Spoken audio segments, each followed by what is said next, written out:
Hello student, स्वागत है आपका मेरे इस YouTube चैनल पर।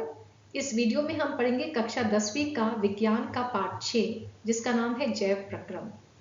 इसी पाठ के भाग 1 में हमने पढ़ा था पोषण क्या होता है, अमीबा में और मनुष्य में पोषण कैसे होता है।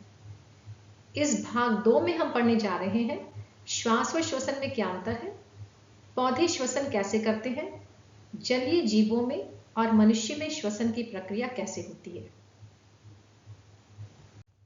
इसी पाठ के भाग 1 में जब हम पोषण पढ़ रहे थे, हमने पढ़ा था पोषण प्रक्रम में सभी जीव जो भोज्य पदार्थों का अंतर्ग्रहण करते हैं उसे वह सरलतम रूप में अपने शरीर में संग्रहित करते हैं और उसके बाद उससे ऊर्जा उत्पन्न होती है जो उनके शरीर के कार्यों में इस्तेमाल होती है। तो इसी तरीके से कार्बोहाइड्रेट भी हमारे शरीर में एक सरलतम रूप ग्लूकोज में संग्रहित होती है।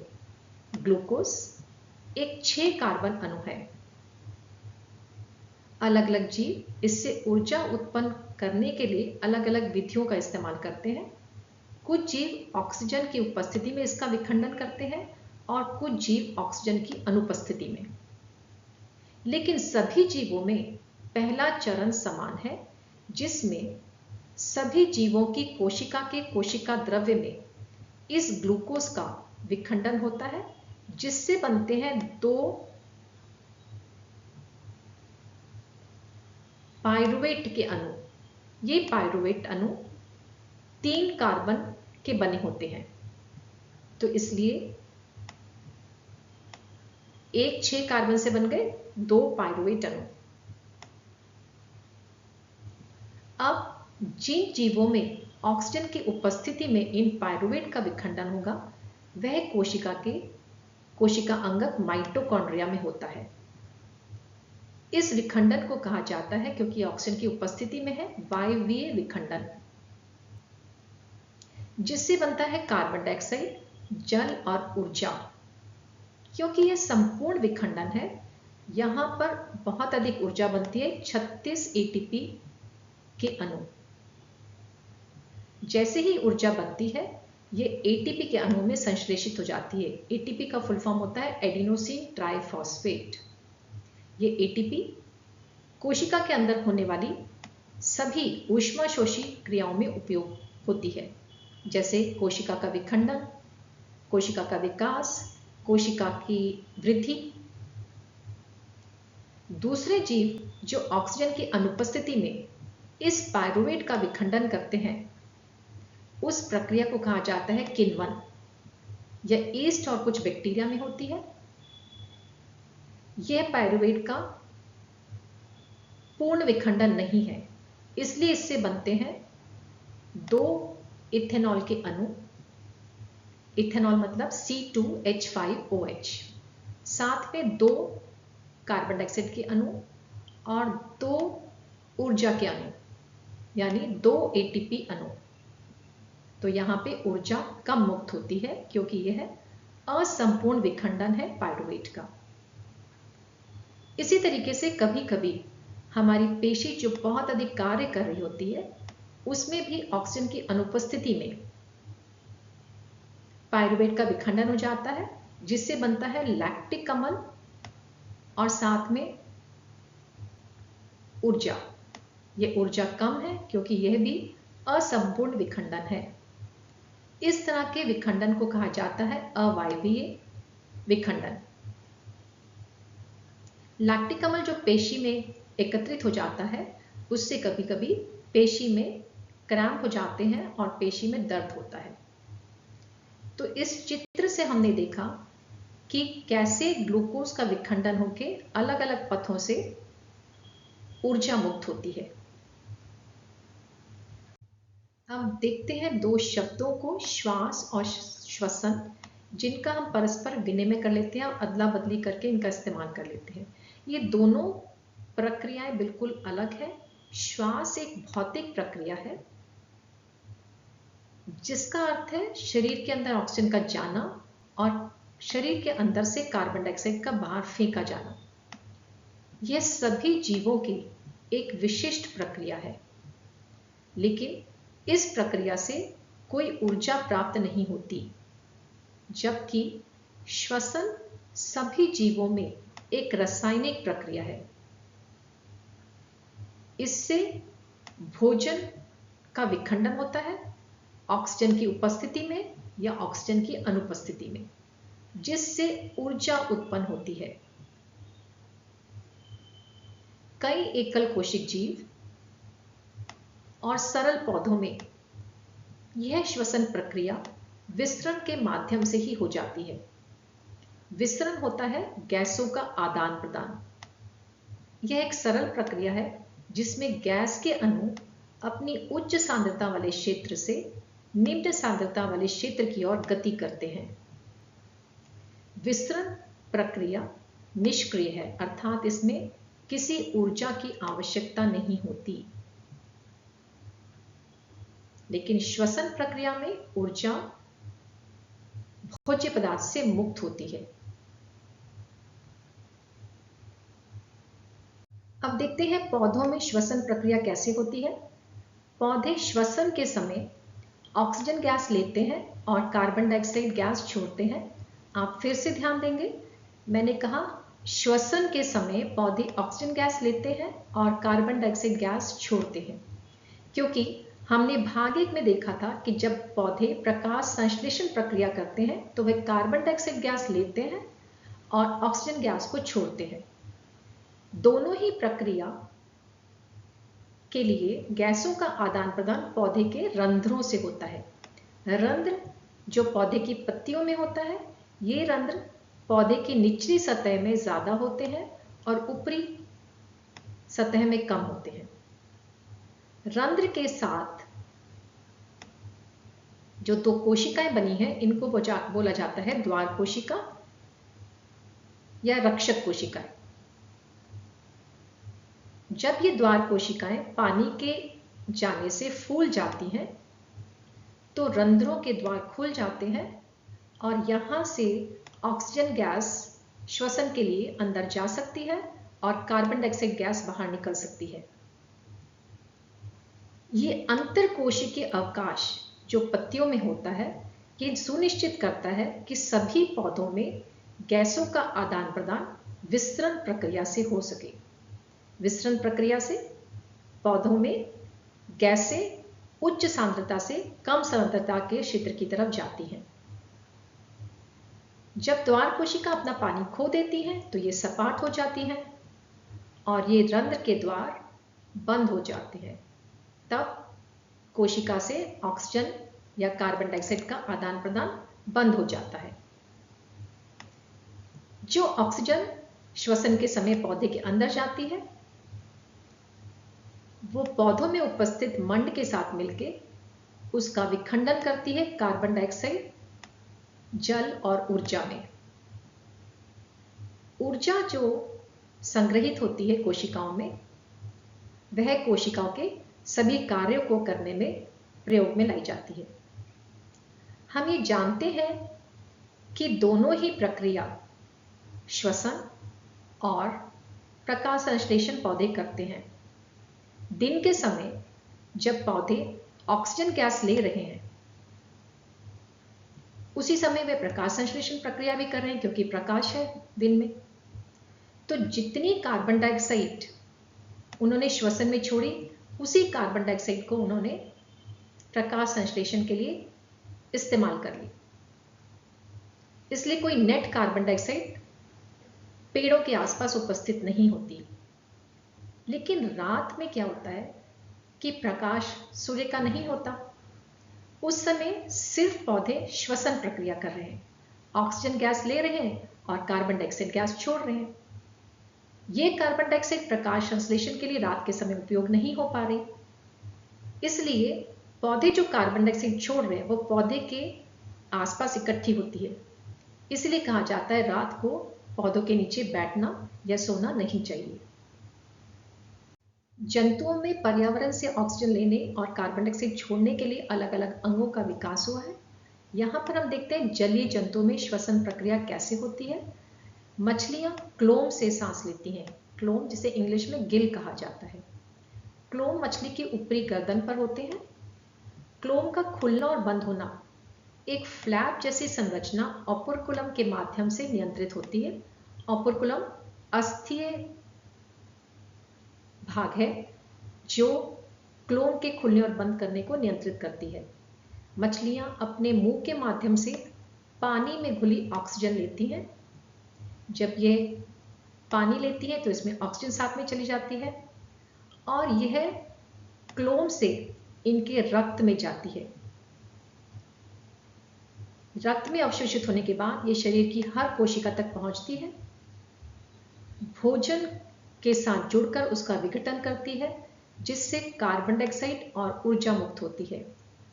कार्बन डाइऑक्साइड को बाहर फेंकने के लिए क्लोम का उपयोग किया जाता है और ऊर्जा इनके शरीर के कार्य करने में इस्तेमाल होती है। यदि आपने किसी मछली को देखा होगा तो देखा होगा कि मछली बहुत जल्दी जल्दी अपने मुंह से पानी से बुलबुले छोड़ती है या उनका श्वसन दर अधिक होता है, क्योंकि स्थलीय जंतुओं की तुलना में मछलियों को जल में घुली ऑक्सीजन लेनी होती है और जल में घुली ऑक्सीजन वायु में घुली ऑक्सीजन की मात्रा से कम होती है। इसलिए अपने शरीर की ऊर्जा की पूर्ति करने के लिए इनका श्वसन दर अधिक होता है। सभी स्थलीय जंतु वायुमंडल से ऑक्सीजन लेते हैं। सभी जीवों में ऑक्सीजन को अवशोषित करने के लिए अलग अलग अंग होते हैं। इन अंगों की संरचना ऐसी होती है कि इनका सतही क्षेत्रफल अधिक हो जो ऑक्सीजन के संपर्क में हो। इसलिए ये सतह जो गैसों के आदान प्रदान के लिए ये बहुत ही पतली और मुलायम होती है। मनुष्य में फेफड़े ऐसी संरचना है जहां पर गैसों का आदान प्रदान होता है। मनुष्य का दायां फेफड़ा और बायां फेफड़ा रीढ़ की हड्डी के दोनों तरफ होते हैं। हमारा शरीर दो गुहाओं में बटा हुआ है, वक्षीय गुहा और पेट गुहा, जिसे अलग करती है डायफ्राम, एक फ्लैप जैसी संरचना। तो फेफड़े हमारे वक्षीय गुहा में उपस्थित है। फेफड़े झिल्लीदार संरचनाएं हैं जो रिब के पिंजरे में या अस्थि के एक पिंजरे में सुरक्षित हैं। फेफड़े एक बाहरी परत से घिरे होते हैं जिसे फुफ्फुस आवरण कहा जाता है। प्रत्येक फेफड़ा पिंड से बना हुआ है। बाएं फेफड़े में 2 पिंड और दाएं फेफड़े में 3 पिंड होते हैं। जब वायु नासाद्वार से शरीर में प्रवेश करती है तो ये महीन बालों से निस्पंदित होती है। रास्ते में श्लेष्मा की परत होती है जो शरीर में जाने वाली धूल और अशुद्धियों को दूर करती है। कंठ में उपास्थि के वलय हैं जिससे यह सुनिश्चित होता है कि वायु मार्ग या श्वास नली निपतित ना हो।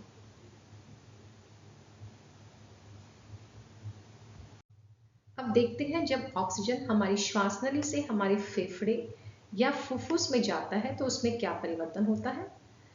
हम जानते हैं कि हमारी वक्षीय गुहा को हमारी पेट की गुहा से अलग करती है डायफ्राम। तो जब हम अंत श्वसन करते हैं या सांस लेते हैं तो यह डायफ्राम नीचे की तरफ खींचता है या इसमें संकुचन होता है। फेफड़ों को जो अंतरापश्चु पेशियों ने घेरा हुआ है वह भी ऊपर की तरफ खींचती है, उसमें भी संकुचन होता है जिससे वक्ष गुहा बाहर की तरफ गति करता है। वक्ष गुहा का आयतन बढ़ जाता है। ऑक्सीजन जिसकी सांद्रता शरीर के बाहर या श्वास नली में अधिक है वह अधिक सांद्रता से कम सांद्रता या फेफड़ों या फुफ्फुस के अंदर प्रवेश करती है विसरण प्रक्रिया से। इसके विपरीत जब हम बहिश्वसन करते हैं या सांस छोड़ते हैं तो हमारा डायफ्राम आराम करता है और शिथिल हो जाता है। हमारी अंतरापश्चु पेशियां भी आराम करती हैं जिससे वक्ष गुहा अंदर की तरफ गति करता है, जिससे वक्ष गुहा का आयतन घटता है, वक्ष गुहा का दाब बढ़ता है कार्बन डाइऑक्साइड की सांद्रता फुफ्फुस में अधिक है, इसलिए विसरण प्रक्रिया से कार्बन डाइऑक्साइड गैस शरीर के अंदर से बाहर की तरफ उत्सर्जित होती है। फुफ्फुस हमेशा वायु का अवशिष्ट आयतन रखते हैं, जिससे ऑक्सीजन के अवशोषण तथा कार्बन डाइऑक्साइड मुक्त करने के लिए पर्याप्त समय मिल जाता है। तो हमारे फेफड़ों या फुफ्फुस में हमेशा कुछ वायु शेष रहती है। श्वास नली जो हवा से ऑक्सीजन लेकर आ रही है और फेफड़ों की तरफ ऑक्सीजन को भेज रही है, उसकी शाखाओं को श्वसनी कहा जाता है। इनकी शाखाओं के आधार पर इन्हें प्राथमिक, द्वितीयक और तृतीयक नाम भी दिए गए हैं। प्रत्येक श्वसनी दाएं फेफड़े के 3 पिंड और बाएं फेफड़े के 2 पिंड में हवा की आपूर्ति करने के लिए और शाखाएं जो बनाती हैं उन्हें श्वसनिकाएं कहा जाता है। श्वसनिकाएं और विभाजित होती है, जिनसे छोटे गुब्बारे जैसी संरचनाएं बनती है, जिन्हें वायु कोशित थैली या कुपिका कहा जाता है। आप यहाँ पे देख सकते हैं वायु कोशित थैली। ये वायु कोशित थैली, इसे बड़ा करके दिखाया गया है यहाँ पे। ये हवा से भरी है जिसमें ऑक्सीजन है। ये चारों तरफ रुधिर वाहिका, फुफ्फुसी शिरा और फुफ्फुसी धमनी की शाखाओं, जिन्हें केशिका कहा जाता है, के नेटवर्क से घिरी हुई है और इसीलिए यहाँ पर ऑक्सीजन और कार्बन डाइऑक्साइड का आदान प्रदान होता है। पिछले स्लाइड में हमने देखा कुपिका या वायु कोशित थैली जो फुफ्फुसी धमनी और फुफ्फुसी शिरा की पतली शाखाओं, जिन्हें केशिका कहा जाता है, के नेटवर्क से घिरी होती है। ऑक्सीजन जो हमारे नासाद्वार से श्वास नली में प्रवेश करती है, श्वास नली की शाखाएं बनती हैं जिसका नाम है श्वसनी। शाखाओं के अलग अलग नाम हैं, प्राथमिक श्वसनी, द्वितीयक श्वसनी, तृतीयक श्वसनी। इसकी शाखाएं बनने के बाद बनती है श्वसनिका। श्वसनिका की फिर विभाजन होने से बनती है पतली झिल्ली नुमा शाखाओं का एक छोटे गुब्बारे जैसा गुच्छा, जिसे कहा जाता है कुपिका। कुपिका में आई ऑक्सीजन केशिकाओं से फुफ्फुसी शिरा में प्रवाहित होती है। फुफ्फुसी शिरा से यह हृदय में और फिर कोशिकाओं तक पहुंचती है। कोशिकाओं में आज से आया अवशोषित भोजन भी है और यहाँ पे इसका ऑक्सीजन के साथ मिलकर विखंडन होता है। भोजन का ऑक्सीकरण हर कोशिका में होता है, इसलिए इसे कोशिकीय श्वसन कहा जाता है। आप यहाँ पर इस अभिक्रिया में देख सकते हैं ग्लूकोज ऑक्सीजन के साथ मिलकर विखंडित हो रहा है और बन रहा है कार्बन डाइऑक्साइड, जल और ऊर्जा। उत्पादित कार्बन डाइऑक्साइड हृदय से फेफड़ों में फुफ्फुसी धमनी द्वारा लाई जाती है। कार्बन डाइऑक्साइड को फुफ्फुसी धमनी की केशिकाओं से कुपिका में उतारा जाता है। कुपिका में पहुंचने के बाद यह नलिकाओं के मार्ग से ऑक्सीजन के विपरीत दिशा में कुपिका से श्वसनिका, श्वसनिका से श्वसनी, श्वसनी से श्वास नली और श्वास नली से नासाद्वार से शरीर के बाहर फेंक दी जाती है। तो हमने देखा मनुष्य में गैसों का विनिमय 2 बार हुआ, पहले कुपिकाओं में और दूसरा कोशिकाओं में। तो इस तरह से मनुष्य में गैसों का आदान प्रदान या श्वसन प्रक्रिया पूरी होती है। आशा करती हूँ इस पाठ के भाग 2 के वीडियो को देखकर आपको श्वसन प्रक्रिया अच्छे से समझ में आ गई होगी, खासकर पौधों में, मछली में और मनुष्य में। यदि आपको फिर भी कोई डाउट है तो नीचे दिए गए कमेंट सेक्शन में आप अपने डाउट्स को लिखकर भेज सकते हैं। मैं आपके प्रश्नों का उत्तर देने की कोशिश करूंगी। अगर आपको मेरा ये वीडियो अच्छा लगा तो इसे लाइक करना ना भूलिए। मेरे अगले वीडियो में आने वाला है मानव और पौधों में परिवहन, जो पार्ट 2 जैव प्रक्रम का भाग 3 होगा। मेरा वीडियो अगर आपने सब्सक्राइब नहीं किया तो इसे सब्सक्राइब कीजिए ताकि आपको आगे आने वाली वीडियोस के नोटिफिकेशन मिलते रहें। Thank you for watching this video and have a nice day.